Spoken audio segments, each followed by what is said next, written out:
What if I told you you could live forever?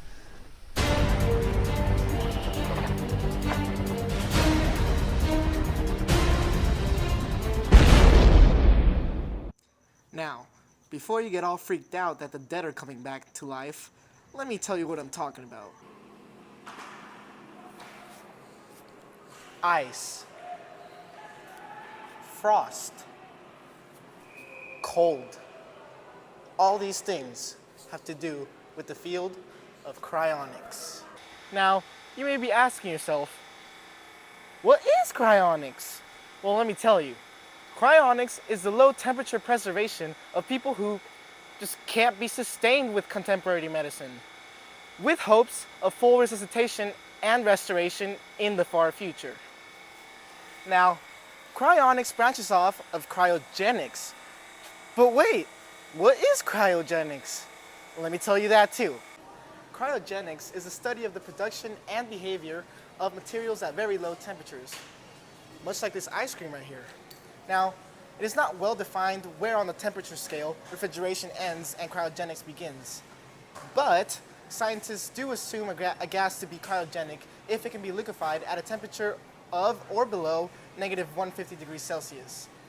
And also, you have the U.S. National Institute of Standards and Technology that has chosen to consider cryogenics to be the field that pertains to temperatures lower than negative 180 degrees Celsius. This is a logical dividing line because, as you should know, the boiling points of all the permanent, or so-called permanent, gases, such as helium, hydrogen, and oxygen, are all below negative 180 degrees Celsius. Going back to cryonics, the modern era began in 1962 when Michigan College professor of physics Robert Ettinger proposed in a privately published book called The Prospect of Immortality that freezing people may actually be a way to reaching future medical technologies. Now, even though freezing people is apparently fatal, he argued that what seems fatal now could actually be reversible in the future. And he then applied the same argument to dying itself, saying that the early stages of clinical death may be reversible in the future. Combining these two ideas, he suggested that freezing people may actually be a way to save lives. Furthermore, in the history of cryonics, in 1955, James Lovelock was able to reanimate rats that were frozen at 0 degrees Celsius using microwave diathermy. How does this work? Is what you're probably wondering. When a person is declared legally dead, the Cryonic Preservation Company is informed and dispatches a team to attempt to keep the person's blood pumping around their body. The body is then packed in ice and injected with various chemicals in an attempt to reduce blood clotting and damage to the brain.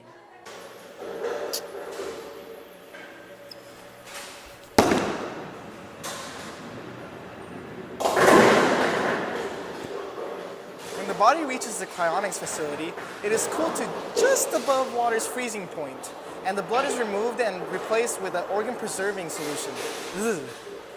The body's blood vessels are injected with a cryoprotectant solution to stop crystal formation in the organs and tissues. The body is then cooled again to negative 130 degrees Celsius and finally is placed inside a container that is lowered into liquid nitrogen that is kept at negative 196 degrees Celsius. There are many reasons why one would want to cryogenically freeze themselves post-mortem.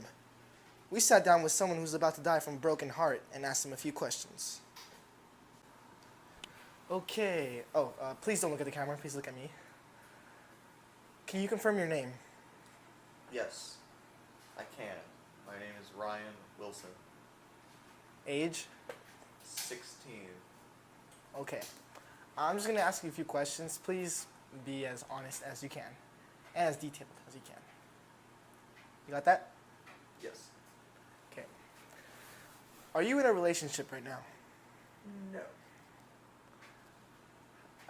Have you previously been in a relationship? I have not. So you've had 0 girlfriends. Yes. 0. Have you ever had a thing with a girl? No. So have you ever had any type of relationship with a girl?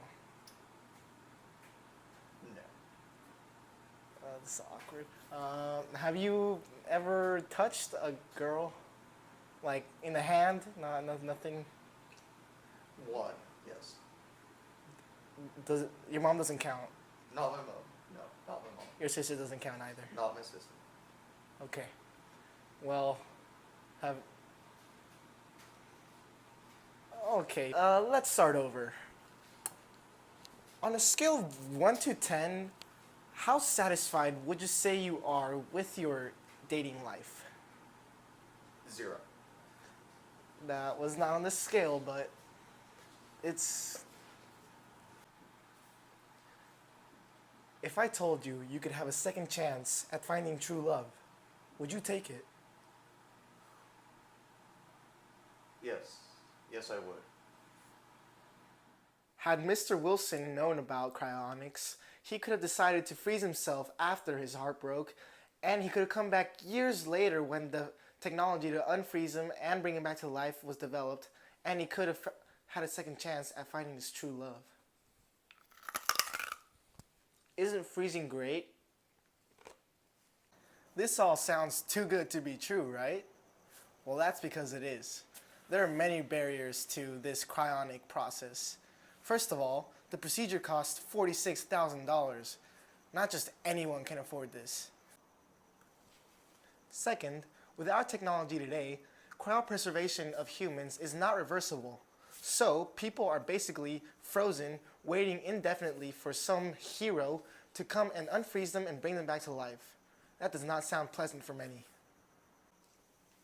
Lastly, the cryonics community, consisting mainly of the Cryonics Institute, which provides full-body cryopreservation of humans and pets, is constantly quarreling with the religious community over the issue of immortality and whether or not humans should be able to control the power of death. So to recap, cryogenics is a study of chemically freezing people who have passed away in hopes of reanimating them in the distant future. However, further research into the field is blockaded by cost and ethical issues. So who knows? In our lifetime, we may see Ted Williams, the baseball player, walking around again. Or we may not. But for now, stay cool, my friends. JC Meave, signing out.